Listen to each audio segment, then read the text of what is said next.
Russian missile strikes have hit Kharkiv today. That is where Joseph Lindsley is. Joe, are you okay? Bob, good afternoon from Kharkiv. It's a small miracle that we were able to connect today. This city is without electricity, without water, and yet I'm walking down the sidewalk. There's traffic. There's people walking about. I was just in a coffee shop where the coffee shop feels like a reunion of old friends. Everyone's showing up. The coffee is still delicious and generators are running. And no one slept through the night because there were 15 Russian missiles that hit this city. We also have reports, and it's hard for us to get information because it has been hard to connect to the internet. But the city of Dnipro and the city of Zaporizhia, infrastructure was hit by the Russians in those cities. And Kyiv also, there was a major attack upon Kyiv. The difference is in Kyiv, the air defense worked because it's well protected. And here in Kharkiv, and right now as I talk, I'm stepping into ruins from a few weeks ago. But here in Kharkiv, there's not such an air defense as Kyiv has. And so it was a brutal attack. And when I said that no one slept, I think there was one exception. I slept. I did not hear a single missile, including some that were quite close to me. And in some ways, that's a blessing because you need energy for whatever comes ahead. But it's as we talked about it yesterday. Sometimes if you're just simply exhausted, you can have a pleasant dream and not know that you are under attack. And that's what happened for me. And not being able to communicate is one of the most difficult things because you're trying to figure out what's happening, what's going on. And that was the situation for much of the morning. And I've been in this coffee shop. Makers, it's called. It's a great place, and there's all kinds of sort of strata of society have been hanging out at that place because they have a generator. There's kids running around. The wife of the owner told me, she said it feels like a kindergarten in here, and there's such cheerfulness. People, smiling and laughing, and this is the important thing I think to share that would get missed in the headlines of the Russian atrocities is that despite this, you don't see people fleeing the city. And the indications are that we will not have power or water for 2 to 3 days. So it's not a pleasant situation. But I don't see you don't see anyone panicking. People. I mean, they were scared, and it was a terrifying night for everyone who was awake to hear it. But nevertheless, the resilience and spirit of this city really shines through. And it's. And at the same time, we see the little bit of internet I was able to access. I saw this Financial Times story today, a pretty astounding story. And this shows us the way that things are changing in this moment. But Ukrainian officials spoke, it seems anonymously, to the Financial Times and said that the White House was furious at Ukraine these past weeks for attacking, using Ukrainian drones to attack Russian oil refineries. And the White House was furious. And some of the speculation in the Financial Times story is that you don't mess with gas and gas prices during an election year. And everything I know about Washington, I know that there's a lot of truth to it. I know it's a mixture of people who don't have moral courage. They don't think it's possible to win.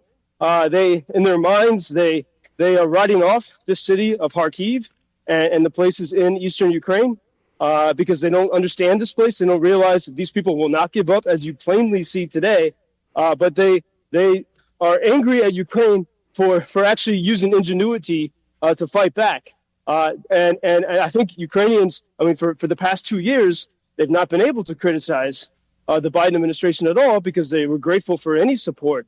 But now it's become clear that the White House is not interested in victory. And we have ample evidence. And the latest piece of evidence is this Financial Times story, which I encourage people to read. And, as we stand here, facing this kind of hell, it's been multiple days of attacks now. So we see an increase in attacks. And what we saw throughout Ukraine, the whole country was terrified through the night. But this is a massive attack on this city. And if, how are Ukrainians supposed to get out of this if they can't even hit, we're not talking about hitting civilians in Russia. We're talking about hitting Russian oil refineries in order to fight back. And this story should make anyone who thinks that the White House is somehow in favor of Ukraine, or I know there's a Republican myth that somehow there's some kind of boondoggle, and the Biden family made money here. Joe Biden's son made money from a Russian energy company that has its assets in Crimea and that left Ukraine in 2014. So it is abundantly clear, and we feel it physically here, that the White House is not interested in real victory, as Ukrainians would define it, and there's no interest in protecting a place like Kharkiv.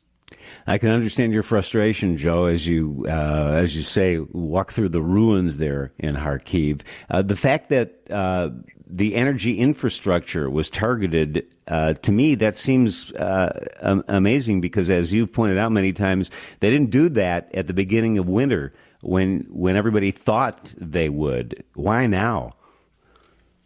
Yeah, it's a key question, because, now it's just, I don't even have a coat on today. It's a little bit chilly, but it's a fresh day. We got through the winter. I think part of it is, Russia was indeed weakened for the past, for really going back to last summer. And we were so focused on Ukraine's so-called failed counteroffensive. That dominated the headlines, and then Hamas's invasion of Israel. But everyone, except for, I think here on WGN, everyone was missing the story of Ukrainian successes. In the Black Sea, since July, since that grain deal expired with Moscow, and Ukrainians started attacking Russian ships in the Black Sea, Ukrainians are now exporting more grain than they did almost to pre-war levels, more grain than they did when they had that alleged deal with the United Nations. Ukrainians have been taking Russian jets out of the sky, and when the Biden administration did send a few, just over, I think about 17 of those ATACMS long-range missiles last fall, Ukrainians immediately used them to hit Russian air bases on Ukrainian soil. And I think if we plot that out, we can see that all of those things were effective. They actually inhibited Russia's ability to attack.